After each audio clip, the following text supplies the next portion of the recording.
Arty time. Για κανένα λόγο. Βρες καλύτερο αν μπορείς. Arty time. Καλησπέρα κυρίες και κυρίες. Κυρίες και κυρίες. Κατευθείαν ξεκίνησαμε πολύ καλά. Δηλαδή δεν μπορώ να πω ούτε αυτό. Έχω αγχωθεί, παιδιά, γιατί εδώ έχω μια κοπέλα που ήθελα τόσο πολύ να έρθει στο podcast. Ήμουν τόσο ενθουσιασμένος και αφού ήρθε είμαι τόσο ενθουσιασμένος που δεν μπορώ να μιλήσω. Οπότε θες να μας εξηγήσεις ποια είσαι? Είμαι η Άννα Πεταλίδου. Γεια σας, παιδιά. Πριν ξεκινήσουμε με το τι κάνεις, γιατί πάντα μου αρέσει λίγο να αφήνω suspense. Βέβαια, τι suspense, θα υπάρχει στο όνομα του podcast, αλλά αυτό είναι μια άλλη ιστορία. Αλλά θέλω να μου πεις ένα fun fact για τη ζωή σου, για σένα, οτιδήποτε θέλεις. Ένα fun fact. Τι να πω, δεν μου αρέσουν τα ρεά μου δόντια. Αυτό θα πω. Μ' άρεσε πάρα πολύ γιατί κάθε φορά λέω ένα fun fact και με ρωτάνε να είναι συγκεκριμένο με το θέμα ή όχι. Και λέω όχι. Και μου λένε πάντα συγκεκριμένο με το θέμα. Και με σπάσει, γιατί με ρωτήσατε. Okay. Αλλά παιδιά, αρέα δόντια, εμένα δεν τα έχω παρατηρήσει καν. Οπότε είναι μια χαρά το δοντιατή. Απλώς θέλω να το πω εδώ πέρα. Τώρα όλοι θα θέλουν να δουν τα δόντια. Χαίρομαι πολύ που είσαι εδώ και η Άννα ασχολείται με το θέατρο. Πολλά χρόνια, αλλά τελευταία πιο επαγγελματικά. Η ερώτηση, όπως ρωτάω κάθε φορά σε όλους, είναι πώς ξεκίνησε αυτή η αγάπη, πώς ξεκίνησε το θέατρο και πώς προχώρησε μετά? Καταρχήν, το πρώτο ερέθισμα που είχα όσον αφορά μια παραστατική τέχνη ήταν ο μπαμπάς μου. Τον έβλεπα, έκανε ένα είδος stand-up σε συνέδρια. Ξενεξιάτικο. Ναι, και σχολίαζε τις ομιλίες, διάφορα πράγματα που συνέβαιναν εκεί πέρα ανάμεσα στους συνέδρους, αστεία, το διακομωδούσε, τα σατήριζε. Και μου έκανε τρομερή εντύπωση η επικοινωνία που είχε με τον κόσμο. Και έλεγα πώς γίνεται ένας εκεί πάνω να έχει τόση επικοινωνία με τόσους κάτω. Με 400-500 άτομα και να μιλάμε. τους κάνει να γελάνε. Ναι. Μου άρεσε πάρα πολύ που τους έκανε να γελάνε. Αυτό δηλαδή μου έκανε πολύ θετική εντύπωση. Τέλος πάντων, αυτό ήταν έτσι σαν ένα πρώτο ερέθισμα. Και επειδή μεγάλωσα σε μια οικογένεια που τους άρεσαν οι τέχνες, τις εκτιμούσαν, οπότε είχα πάρα πολλά ερεθίσματα από εκεί και πέρα γενικότερα. Και έτσι εγώ ξεκίνησα να θέλω να γίνω ηθοποιός. Όχι τόσο όμως συνειδητά. Με ρωτούσαν τι θες να γίνεις όταν μεγαλώσεις. Εγώ έλεγα θέατρο. Αστροναύτης. Θέατρο. Okay. Ήταν μια γενική εικόνα. Δεν ήξερα τι και πώς, αλλά ήταν θέατρο. Τέλος πάντων, μετά μπήκα στο Αριστοτέλειο στο τμήμα θεάτρου για να γίνω ηθοποιός. Και για διάφορες έτσι δικές μου ανασφάλειες προσωπικές κόλωσα, να το πω έτσι, και πήρα μια άλλη κατεύθυνση, αυτή του σκηνογράφου. Που εξίσου μου άρεσε. Τελικά ανακάλυψα ότι μου άρεσε πάρα πολύ. Και αλλά την πήρες λόγω ότι δεν ήθελε. Λόγω ότι φοβήθηκα, ναι. Ενώ με σμπρώξανε κάποιοι να πάω κατεύθυνση υποκριτική, κάποιοι καθηγητές, εγώ είπα παπά και τι αυτό και πώς θα το κάνω και τι βλέπουν σε μένα και δεν. Και πήγα, κρύφτηκα στην κατεύθυνση της σκηνογραφίας. Που και δούλεψα σαν σκηνογράφος, πάρα πολύ μου άρεσε, απλά εντάξει για χρόνια μέτρωγε το γιατί δεν πήγα υποκριτική, γιατί δεν αυτό, δοκίμασα για κάποια χρόνια να το κάνω έτσι ερασιτεχνικά σε ομάδες κτλ. Αλλά εγώ δεν ξέρω τώρα τι συμβαίνει μες στον εγκέφαλό μου. Ήθελα να προσπαθήσω να βιοποριστώ από το επάγγελμα του ηθοποιού. Ήθελα να το δοκιμάσω αυτό. Οπότε και έτσι κατέληξα στα 34 μου, με λίγο σμπρώξιμο από ένα φίλο μου και τον Μάνο, να μπω σε μια δραματική, να δώσω ακρόαση και να περάσω σε μια δραματική. Και φέτος είμαι τρίτο έτος, τελειώνω. Άντε για παιδιά, παίρνει πτυχίο. Παίρνω πολιτήριο λυκείου. Ωραία, τι φοβόσουν να το ότι είναι υποκριτική, τι φοβάται ένας ηθοποιός και λέει τι είναι αυτό? Γιατί ξέρω ότι είναι αγχωτικό. Μία παράσταση έχω κάνει κι εγώ, αλλά ξέρω ότι είχα πεθάνει από το άγχος. Τι είναι αυτό που εσένα έλεγες, αυτό με φοβίζει? Εκείνο είναι συγκεκριμένα ή γενικώς ότι η ιδέα ότι θα είμαι μπροστά σε κόσμο? Γενικά έχω καταλάβει τα τελευταία χρόνια που σπουδάζω υποκριτική ότι είμαι άτομο με αρκετές αναστολές. Οπότε θεωρώ ότι στα 18-19 μου φοβόμουν πάρα πολύ, νομίζω, την έκθεση. Όχι το σχολείο προφανώς. Όχι, την έκθεση του εαυτού μου. Γιατί η υποκριτική δεν είναι απλά κρύβομαι πίσω από το ρόλο, είναι βγάζω την αλήθεια μου μέσα από αυτό. Τέλος πάντων, αυτό είναι μια άλλη κουβέντα. Πρέπει να υπάρχει ειλικρίνεια. Και εγώ μάλλον φοβόμουν πάρα πολύ επάνω στη σκηνή να εκτεθώ με αυτόν τον τρόπο, χωρίς να το συνειδητοποιώ τόσο συγκεκριμένα. Και επίσης, εντάξει, ήμουνα πολύ ευαίσθητη επειδή είχα καλή σχέση με τους γονείς μου. Η μαμά μου έλεγε δες και κάποιο άλλο επάγγελμα για το βιοποριστικό σου, πώς θα ζήσεις σαν ηθοποιός, δεν γίνεται, δεν στην χώρα αυτή, πώς θα πορευτείς, και μου έδειχνε και κάτι εκεί καημένη ό,τι μπορούσε, έκανε παραϊατρικά επαγγέλματα και της έλεγα μαμά τρελάθηκε. Περίπτωση. Νομίζω και όταν μπήκα στη σχολή και πήρα το προαπαιτούμενο για να μπει στην υποκριτική κατεύθυνση, θέλει ένα μάθημα δηλαδή πριν σε περάσουν στην κατεύθυνση, ένα μάθημα που να δούνε ας πούμε ότι όντως κάτι έχεις. Μπορείς να έχεις, ναι. Κάναμε κάτι που τώρα ας πούμε τα κάνω και λέω κοίτα να δεις. Είστε δέντρα και πέφτετε κάτω και κυλιέστε και τώρα είστε μύγες που σας κυνηγάει, που σας φυσάει ο αέρας και κάνετε τις μύγες, και εγώ έλεγα δεν ξέρω, μάλλον το timing δεν ήταν καλό για μένα. Οκ, οπότε και από εκεί ας πούμε είπες τι είναι αυτό, ναι, δεν θέλω να... Κάπως δεν ένιωθα άνετα, ναι, δεν φοβήθηκα, κάπως έτσι τραβήχτηκα. Πάνω σε αυτό που είπες για την αλήθεια, γιατί πολλοί σκέφτονται ότι μέσα από έναν ρόλο, έναν υποκριτικό ρόλο, συνήθως κρύβεσαι μέσα σε αυτό το ρόλο, ότι υποδίεσαι κάποιον άλλον και κρύβεις τα χαρακτηριστικά σου. Οπότε τώρα μου λες ότι εσύ δείχνεις κάτι. Οπότε πώς δουλεύει αυτό και πώς διαφέρει από το απλώς να υποδίεσαι κάποιον? Θα προσπαθήσω να τα πω όσο πιο απλά γίνεται, γιατί σε πολύ γενικές γραμμές υπάρχουν πάρα πολλές σχολές και θεωρίες για τι πρέπει να κάνει ο ηθοποιός και πώς να συμπεριφέρεται και τι αντίληψη να έχει και τι νοοτροπία. Εγώ, όπως το εκλαμβάνω για τον εαυτό μου και πώς εγώ θέλω να πορευτώ από εδώ και πέρα, είναι ότι γενικά υπάρχουν πολλές σχολές που λένε και ισχυρίζονται τι θα πρέπει να κάνει ο ηθοποιός και τι νοοτροπία θα πρέπει να έχει. Τώρα εγώ θα τα πω μέσα από τα δικά μου φίλτρα. Θεωρώ ότι και αυτό που μας διδάσκουν τουλάχιστον στη δικιά μας τη σχολή είναι ότι θα πρέπει ο ηθοποιός να έχει μία διάθεση και μία ειλικρίνεια, η οποία σαφώς θα περνάει μέσα από το ρόλο. Αν έχεις το ρόλο μιας ηλικιωμένης γυναίκας, δεν μπορείς, ας πούμε, εάν δεν υποστηρίζεται αυτό από κανέναν άλλο τρόπο, να συμπεριφέρεσαι σαν παιδούλα, ας πούμε. Μέσα δηλαδή από τα φίλτρα του ρόλου θα πρέπει να έχεις πολύ ψυχή, να δώσεις την ψυχή σου και την ειλικρίνειά σου. Αυτό τώρα τι σημαίνει? Σημαίνει ότι θα πρέπει αυτά που λέει ο ρόλος και τα ισχυρίζεται και τα πιστεύει, να τα περάσεις εσύ στο κοινό. Να τα κάνεις δικά σου, να μην παίζεις λογοκρίνοντας το ρόλο σου. Δηλαδή, εγώ θα παίξω τώρα σαν να μην συμφωνώ με το ρόλο μου. Εγώ θα παίξω τώρα σαν να λέω ότι αυτό που πιστεύει ο ρόλος αυτός, εμένα δεν το πιστεύω εγώ. Οπότε έτσι κρύβεσαι πίσω από το ρόλο. Ενώ δεν πρέπει να γίνεται αυτό.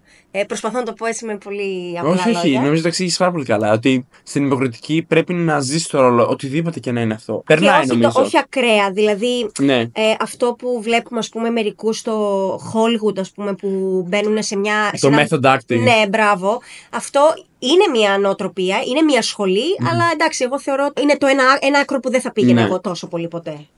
Αυτό. Θεωρώ ότι είναι πάρα πολύ δύσκολο αυτό ακριβώς το λόγο, να μπορέσεις να καταλάβεις, να αντιληφθείς το χαρακτήρα, το απλώς να παίξεις έναν χαρακτήρα. Μπορείς το κάνεις, προφανώς θέλει κάποιο ταλέντο, αλλά το θέμα είναι βασικά να δείξεις στους άλλους το χαρακτήρα, στο κοινό. Αυτό που είπες και με τον μπαμπά σου, ότι κατάφερε να έχει μια επικοινωνία με το κοινό, γιατί και εγώ μεγάλωσα με τον μπαμπά σου να το ακούω αυτά και εγώ το λατρεύω αυτό και με έχει επηρεάσει πολύ σε κάποια πράγματα όταν γράφω κι εγώ. Αλλά είναι να περάσεις στο κοινό. Αν δεν έχεις επικοινωνία με το κοινό, δεν μπορείς. Η παράσταση θα πάει χάλια, σωστά. Ναι, υπάρχουν επαγγελματίες που δεν θεωρούν τόσο σημαντική την ειλικρίνεια. Θεωρούν ότι θέλουν να φτιάξουν ένα ρόλο πάρα πολύ καλό, αλλά με τα γύρω-γύρω. Με τις κινήσεις, με την ενδυμασία, με το να βάλουν μια χρειά στη φωνή τους, να κάνουν λίγο κάπως όλο στο σώμα τους. Και αυτά ωραία είναι, πολύ θεμιτά. Αλλά νομίζω η πηγή, δηλαδή ο πυρήνας, είναι αυτό που είπα πριν. Και επίσης ειλικρίνεια στο πώς επικοινωνείς με έναν συνάδελφό σου επί σκηνής, γιατί το θέατρο είναι full ομαδικό. Οπότε δεν μπορεί να μην έχεις επικοινωνία με τον συνάδελφό σου την ώρα που παίζετε. Και αυτό σημαίνει ότι ανάλογα με το πώς θα σου πλασάρει μια τάκα, θα απαντήσεις. Οπότε επίσης και αυτό ποτέ δεν είναι ίδιο σε κάθε παράσταση. Δηλαδή τώρα είμαι σε ένα έργο, το παίζουμε εδώ και Πόσες έχουμε κάνει, 10 παραστάσεις. Πες πού, ώρα και πού μπορεί να πας στα εισιτήρια. Αχ, εντάξει. Λοιπόν, είμαστε στο Σύγχρονο Θέατρο Ρο, Μητροπόλεως με Εθνική Αμήνης γωνία. Παίζουμε Σάββατα και Κυριακές, Σάββατα 9.30 και Κυριακές 8.30. Μια χαρά. Το ξεκινήσαμε το Γενάρη και θα δούμε όσο πάει. Έτσι λέμε. Ωραία. Είναι κωμωδία, σύγχρονη και όποιος θέλει, ας μου στείλει μήνυμα να του πω τι και πώς. Άρα πεταλέδι το DM.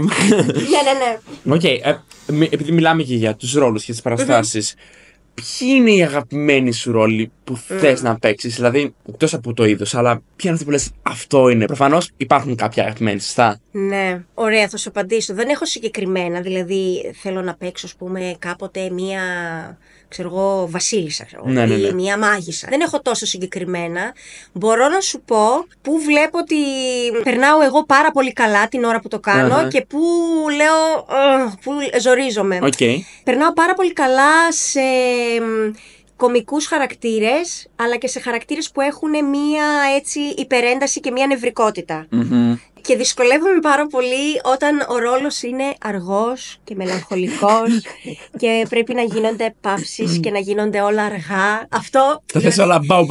Είμαι πολύ ενεργητική και νευρική με την έννοια του νεύρου, του καλού νεύρου. Οπότε δυσκολεύομαι πάρα πολύ όταν έχω. Με την ηρεμία. Ναι. Οπότε φαντάζομαι ότι δεν έχεις και πολύ υπομονή γενικώς για να μπορέσεις να κάνεις. Δεν με χαρακτηρίζει υπομονή καθόλου, να σου πω. Οπότε πάνω σε αυτό, ποια είναι η αγαπημένη σου παράσταση που έχεις παίξει, αλλά. Που έχω παίξει. Ναι. Εντάξει, κοίτα, μεταξύ μας δεν έχω κάνει και πάρα πολλές παραστάσεις. Ακόμα και ερασιτεχνικές. Αγαπημένη. Ναι, κάποια που να σου έμεινε, κάποια που να είπες αυτή τη θυμάμαι. Να σου πω μια που έχω δει. Να πεις μια που έχεις δει. Και είχα πει ότι φίλε, εδώ θα ήθελα να παίζω, ας πούμε. Έστω και μια τελευταία τύπησα πίσω από το σκηνικό, δεν ξέρω. Είχα δει στο Θέατρο Δάσου, νομίζω πριν μερικά χρόνια, του Πίτερ Στάιν, σκηνοθεσία, την Αντιγόνη.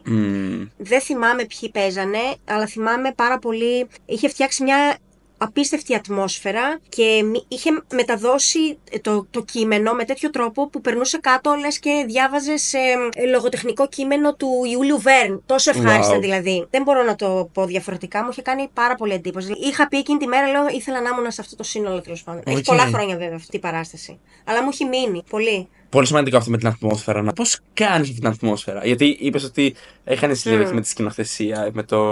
Πώς το είπες, συγγνώμη. Σκηνογραφία. Ναι. Πώς αυτό το περνάς, με τι τρόπους το περνάς. Αυτό και πάλι είναι συνεργατικό. Δηλαδή υπάρχουν κάποιοι που συνεργάζονται για να δημιουργήσουν μία ατμόσφαιρα της παράστασης. Αυτός είναι ο σκηνοθέτης, ο σκηνογράφος, ο ηθοποιός και μετά και η τεχνική των φώτων, του ήχου, αν υπάρχει οτιδήποτε. Όλοι αυτοί συνεργάζονται. Ναι, τα εφέ. Νομίζω το βήμα το δίνει ο σκηνοθέτης, αλλά αν είναι πολύ έξυπνος ο σκηνοθέτης, θα δώσει και χώρο και στους υπόλοιπους καλλιτέχνες που συνεργάζεται μαζί τους σε ένα project, να δει τι έχουν να προσφέρουν και οι ίδιοι στον τομέα τους. Αυτό αφορά και τον ηθοποιό και τον σκηνογράφο, τον ενδυματολόγο, οτιδήποτε. Οπότε νομίζω η αρχική ευθύνη και η ιδέα πάει στο σκηνοθέτη, αλλά μετά είναι, αν το παίξει καλά, νομίζω πολλά πολύ ωραία πράγματα από όλη την ομάδα που θα συμμετέχει. Μας μίλησες για το Σάββατο και Κυριακή που παίζεις 9.30 και 8.30 ώρα, να τα ξαναπούμε. Στο Θέατρο Ρο. Ναι. Μπράβο. Οπότε θέλω να μου εξηγήσεις, να μου παρουσιάσεις μια μέρα στην αρχή το πώς παίζεις. Κάνω λίγο σαν συνταγή, τύπου με λίγο χαρά πηγαίνω και αλλάζω τα ρούχα. Κάπως έτσι, λίγο να καταλάβουμε τον τρόπο.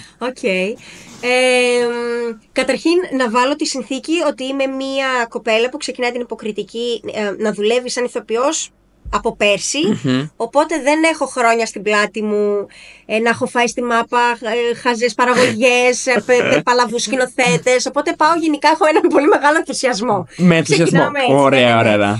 Οπότε με αυτόν τον ενθουσιασμό ξυπνάω το πρωί και είμαι σε μια παραγωγή που τρέχουμε και πηγαίνουμε σε νηπιαγωγεία στη Βόρεια Ελλάδα και κάνουμε σε κουκλοθέατρο, παραστάσεις κουκλοθέατρου. Συνεργάζομαι και με μια κοπέλα συνάδελφο, τα πάμε πάρα πολύ καλά. Οπότε ξεκινάμε με το αυτοκίνητο, το τσούκου τσούκου πηγαίνουμε, στείνουμε, παίζουμε, ξεστείνουμε, πηγαίνουμε αλλού, στείνουμε, παίζουμε, ξεστείνουμε. Πηγαίνουμε αλλού. Ακριβώς, κάπως έτσι.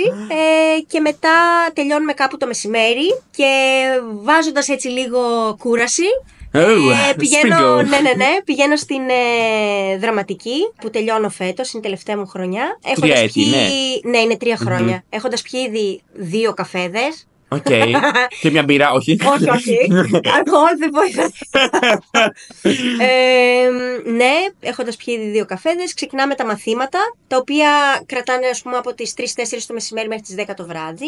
Και μετά έτσι πάει όλη η εβδομάδα, πρωί βράδυ. Και τώρα από το Γενάρη ξεκινήσαμε τα Σαββατοκύριακα που παίζουμε στο θέατρο.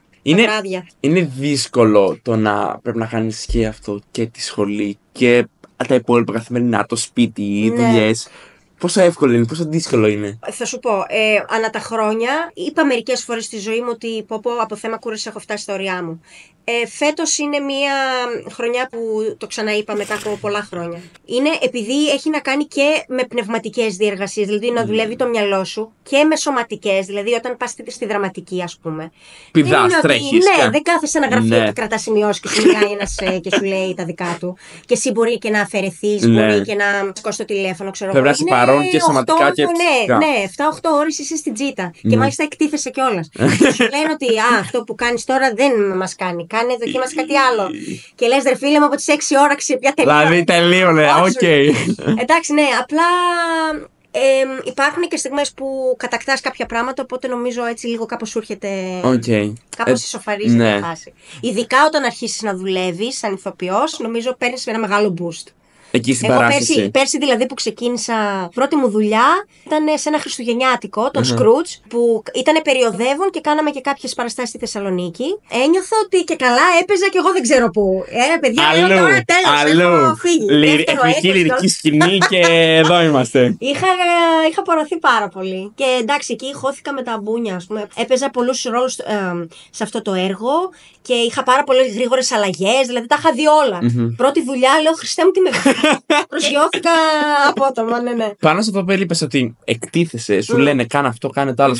Ξέρω ότι εγώ δεν θα μπορούσα να γίνω ποτέ ηθοποιός κανονικά, επαγγελματικά, γιατί δεν θα μπορούσα να αντέξω αυτήν τη συνεχή κριτική και πίεση που προφανώς κάποιες φορές είναι, ή περισσότερες φορές είναι επικοδομητική κριτική, αλλά εγώ δεν θα το άντεχα. Οπότε η ερώτησή μου είναι, με τι ψυχική δύναμη πηγαίνεις και κάθε φορά σου λένε, ας πούμε, αυτό είσαι κατά, άλλαξε το. Αυτό μην το κάνεις έτσι, εκείνο κάνε το. Έτσι. Έχει διαφορά, νομίζω, που εγώ τώρα σπουδάζω υποκριτική ξεκίνησα στα 34 και τώρα είμαι 36. Θεωρώ ότι έχει μεγάλη διαφορά η ηλικία. Δηλαδή, έχω συμφοιτητές που είναι 18-20 χρονών, που είναι η πρώτη του σπουδή. Δυσκολεύονται συναισθηματικά πολύ περισσότερο όταν δέχονται κριτική. Εσύ σε ποια τα έχεις συνηθίσει? Εντάξει, ναι, και εγώ νιώθω στενάχωρα πολλές φορές, αλλά νομίζω υπάρχει μια άλλη αντίληψη και μια άλλη πορεία της ζωής, οπότε με βοηθάει να το ξεπερνάω πολύ πιο γρήγορα. Αλλά υπήρξαν στιγμές που πήγα σπίτι και λέω στο Μάνο, τέλος, τα παρατάω, με αφήνετε και κάνω βλακίες και δεν με μαζεύετε και ποια είμαι εγώ που θα παίξω θέατρο και έχω περάσει δηλαδή και αυτές τις στιγμές του πάτου, ας πούμε. Του mental breakdown, του existential. Ναι, είχα και αυτά, τα είχα. Ναι. Είναι δύσκολος ο κλάδος, είναι δύσκολος τομέας, γιατί ακούμε και καλά, ακούμε και κακά. Πώς το βλέπεις εσύ, πώς είναι η εμπειρία, εμπειρία μέχρι στιγμής, που είναι μικρή όπως μας είπες, αλλά πώς το βλέπεις, τι έχεις ακούσει από άλλους? Θεωρώ ότι δεν είναι εύκολο επάγγελμα. Ναι, θεωρώ ότι είναι δύσκολος τομέας, γιατί κάποια χαρακτηριστικά που έχουν κάποιες άλλες δουλειές αυτός δεν τα έχει. Όπως επαγγελματική σταθερότητα. Που μπορεί, ας πούμε, μια άλλη δουλειά να σου προσφέρει, ή τομέας, δηλαδή ας πούμε θεωρώ τώρα να δουλεύεις σε ένα τομέα της γενετικής ή τεχνολογικό τομέα, είναι πολύ πιο σίγουρο ότι θα βρεις μια δουλειά πιο σταθερή, καταλαβαίνεις τι λέω. Τώρα βέβαια στη χώρα που είμαστε πάλι είναι γενικά μια δύσκολη κατάσταση, αλλά συγκριτικά νομίζω από αυτή την άποψη είναι δύσκολη. Επίσης είναι μια δουλειά που δεν έχει τόση σημασία με τι διάθεση ξεκινάς να παίξεις, να πας στη δουλειά σου. Δηλαδή, ανεξάρτητα με το τι παράσταση έχεις να παίξεις, δεν έχει καμία σημασία η διάθεσή σου. Δηλαδή, μπορεί να έχεις πυρετό, μπορεί να έχει πεθάνει το σκυλί σου, μπορεί δεν ξέρω κι εγώ τι άλλο να έχει συμβεί. Δεν έχει καμία σημασία. Πρέπει να υπηρετήσεις την παράσταση και αυτό που σε έχει πάρει ο άλλος να κάνεις. Νομίζω.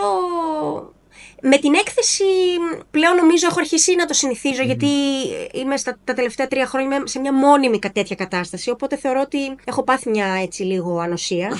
Αλλά ναι, νομίζω αυτά τα δύο έτσι χαρακτηρίζουν έτσι μια όχι τόσο εύκολη δουλειά για τις μέρες μας. Θα έλεγες ότι πολλοί σκηνοθέτες σου λένε χρησιμοποιήσει αυτά τα συναισθήματα που έχεις Πέθανε ο σκύλος ο παιδί τέφος, παράδειγμα. Ναι.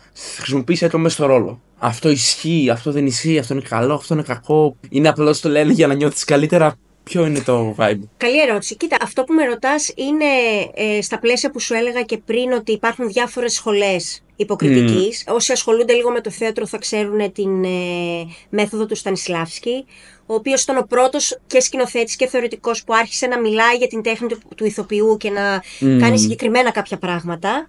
Ήταν ο πατέρας δηλαδή. Okay. Από εκεί και πέρα υπήρξαν μαθητές του, διακλαδώθηκε η μέθοδος του, αλλάχτηκε, πειράχτηκε, προσαρμόστηκε κτλ.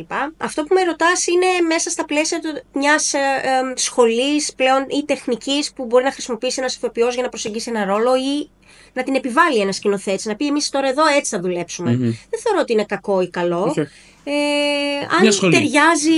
Αν ταιριάζει με αυτό που με αυτό που θέλει να δείξει ο σκηνοθέτης και το χειριστεί σωστά, ναι, σαφώς. Okay. Η ερώτησή μου τώρα είναι, εσύ σαν Άννα, πού θα ήθελες επαγγελματικά πάνω στο κομμάτι να είσαι σε 5, σε 10, σε 15 χρόνια? Πού βλέπεις τον εαυτό σου? Έχεις κάποιες φιλοδοξίες, έχεις κάποιους στόχους? Δεν έχεις, λες είμαι ευχαριστημένη και θα δω πώς θα βγει? Πώς το βλέπεις το πράγμα? Νομίζω είναι μια συνδυαστική κατάσταση. Είμαι πολύ χαρούμενη που βλέπω να κατακτάω έτσι κάποια δικά μου πράγματα που θέλω να κάνω. Ταυτόχρονα κρατάω και μικρό καλάθι, γιατί σκέφτομαι ότι μπορεί να είμαι τυχερή για 2-3 χρόνια και μετά να μην μπορώ να βρω κάτι, ρε παιδί μου. Ο χώρος έχει πολύ ανταγωνισμό, ειδικά στις γυναίκες. Υπάρχουν πάρα πολλές γυναίκες και μονίμως βλέπω ακροάσεις που ζητάνε άντρες. Ναι, δηλαδή αυτό το πράγμα. Οπότε κρατάω και μικρό καλάθι. Αλλά θέλω, ανεξάρτητα με το πώς θα πάει το βιοποριστικό, εγώ θέλω να φτάσω εγώ σαν ηθοποιός σε ένα επίπεδο που να είμαι ικανοποιημένη από τον εαυτό μου. Να ξέρω ότι κάποια πράγματα τα κάνω καλά. Σαφώς δεν θα μπορώ να γίνω τέλεια ποτέ, αλλά κάποια πράγματα θέλω να τα δουλέψω και να τα εξελίξω πολύ και να τα φτάσω έτσι σε ένα επίπεδο. Okay. Και νομίζω δεν έχω και ματαιόδοξα σχέδια, δηλαδή δεν με ενδιαφέρει καθόλου η φήμη. Δεν με απασχολεί δηλαδή. Και έχω παραδείγματα ηθοποιών που κάνουν χρόνια αυτό το επάγγελμα, το αγαπάνε πραγματικά, είναι πολύ καλοί ηθοποιοί και τους ξέρει τοπικά, ας πούμε η Θεσσαλονίκη. Εμένα μου αρέσει αυτό το πράγμα. Δηλαδή δεν λέω αχ, κρίμα τον άνθρωπο, δεν τον ξέρει όλο το Πανελλήνιο. Ναι, δεν πειράζει. Δεν έχει καμία σημασία. Αυτό, ναι. Okay. Έτσι με βλέπω. Άρα, αυτά σκέφτομαι. Σε γεμίζει αυτό το επάγγελμα. Ό,τι και να κάνεις, αν μπορείς να κάνεις αυτά που θέλεις, είναι αυτό που θες. Δεν χρειάζεσαι κάτι έξτρα για να πεις ναι, εδώ είμαι, εδώ νιώθω ικανοποιημένη. Ναι, Παύλο, νομίζω ναι. Ό,τι με γεμίζει αρκετά. Με γεμίζει αρκετά. Ναι, με γεμίζει πολύ. Είναι πάρα πολύ σημαντικό να ξέρει ο καθένας τι τέχνη, αν η τέχνη το γεμίζει, αν αυτό που κάνει το γεμίζει, οτιδήποτε. Γιατί δεν μας ακούνε μόνο άτομα που ασχολούνται με την τέχνη, αλλά οτιδήποτε κάνει σε γεμίζει. Θεωρώ ότι πολλές φορές σε έναν κόσμο που τρέχει πάρα πολύ γρήγορα, βλέπουμε ότι κυνήγεις τα όνειρά σου, κάνει αυτό, αλλά πάντα αυτά τα όνειρα τυχαίνει να είναι τα μεγαλύτερα όνειρα του καθενός. Κανείς δεν σου λέει να είσαι ικανοποιημένος. Και θεωρώ πολύ σημαντικό που άτομα σαν εσένα ή οποιοδήποτε άλλος μπορεί να πει ότι ναι, εγώ είμαι πολύ ευχαριστημένος με τη ζωή μου τώρα με αυτό που κάνω. Δεν θέλω να πάω στην Ευρώπη να βγω να κάνω. Ναι. Είναι δύσκολο, ειδικά σε μια Ελλάδα που, όπως είπαμε, γιατί η τέχνη και ο αθλητισμός νομίζω στη χώρα αυτή δεν προωθούνται και δεν υποστηρίζονται πολύ καθόλου σχεδόν. Το βλέπεις γενικώς. Ναι, εδώ έχουμε και ας πούμε στον αθλητισμό έχουμε Ολυμπιονίκες που έχουν κάνει παγκόσμια ρεκόρ και σου λένε κάνω προπόνηση σε κάτι άθλια πράγματα. Ή δεν κάνουν στην Ελλάδα. Ή δεν κάνουν στην Ελλάδα, ναι. Τύπου η Στεφανίδη, θυμάμαι ότι που έχει πάρει πόσα χρυσά μετάλλια και Ολυμπιονίκης, αν δεν κάνω λάθος, είναι η χρυπάρια σημαίνει σε Ολυμπιακούς, έκανε στην Αμερική. Στην Ελλάδα ποτέ. Ναι. Και δεν προωθούνται και δεν βοηθούνται, που είναι λίγο στενάχωρο. Αλλά αφού υπάρχει αυτή η κατάσταση και είσαι, όπως είπες, έχεις 18-20 χρόνια άτομα που ξεκινάνε τη σχολή και ενδιαφέρονται γι' αυτό. Τι θα τους έλεγε, τι να κάνουν, να το προχωρήσουν, τι θα το έλεγε σε ένα καινούργιο άτομο? Σου έλεγε εσύ θέλω να ασχοληθώ με το θέατρο. Ποια θα είναι αυτά τα πράγματα που το έλεγες? Θα του έλεγα ασχολήσου, απλά να έχεις και ένα backup plan. Δηλαδή ένα εφεδρικό σχέδιο, γιατί η πραγματικότητα της εδώ που ζούμε, του τόπου που ζούμε, μπορεί και να σε αναγκάσει να αλλάξει τα σχέδιά σου. Θεωρώ ότι ένας έξυπνος άνθρωπος πρέπει να είναι και προσαρμοστικός. Ναι. Και έτσι επιβιώνουμε. Και εγώ το έχω δει πάρα πολλές φορές στη ζωή μου. Όσες φορές προσαρμόστηκα και άλλοι θεώρησαν ότι έριξα τα στάνταρ, ή τις επιθυμίες μου ή τα όνειρά μου. Εγώ θεωρώ ότι η προσαρμοστικότητα βγαίνει κάποια στιγμή μετά υπέρ. Άρα προχώρα, αλλά δεν στο κιόλας. Ναι. Να είσαι ανοιχτός, δηλαδή ότι η ζωή μπορεί να σου φέρει και άλλα πράγματα. Ναι, νομίζω ότι η προσαρμοστικότητα είναι πολύ σημαντικό για όλους μας και για όλες τις τέτοιες, ακόμα και στις τέχνες, μέσα στην τέχνη. Το αν προσαρμόζεσαι στις αλλαγές της εποχής είναι πολύ σημαντικό. Και κάτι ακόμα, αν κάποιος θέλει να ασχοληθεί με την υποκριτική, εγώ θα του έλεγα να σκεφτεί ότι τι είναι το επάγγελμα του ηθοποιού. Ιστορίες λέμε. Είναι ψυχαγωγός, με την έννοια όχι ότι κάνει καραγκιόζηλίκια, αλλά ψυχαγωγεί το κοινό.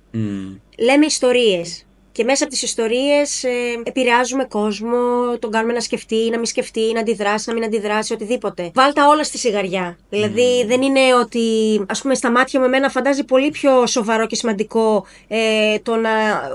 του καρδιοχειρούργου, ας πούμε, το επάγγελμα. Ο ηθοποιός είναι σημαντικό, πρέπει να υπάρχει σε μια κοινωνία, αλλά θεωρώ ότι, βάλ' το στη σιγαριά και δες μια πιο σφαιρική εικόνα του τι κάνει, ας πούμε. Ναι, αυτά είναι πολύ σημαντικά και θεωρώ ότι κλείσαμε ένα πολύ καλό θέμα με το θέατρο. Οπότε, η ερώτησή μου είναι, πριν σταματήσουμε να κλείσουμε, υπάρχουν κάποιες άλλες τέχνες που ασχολείσαι ή θες να ασχοληθείς? Με ξέρω ότι ο μπαμπάς Ανέστη που είπαμε ασχολείται και με την ποίηση. Ναι.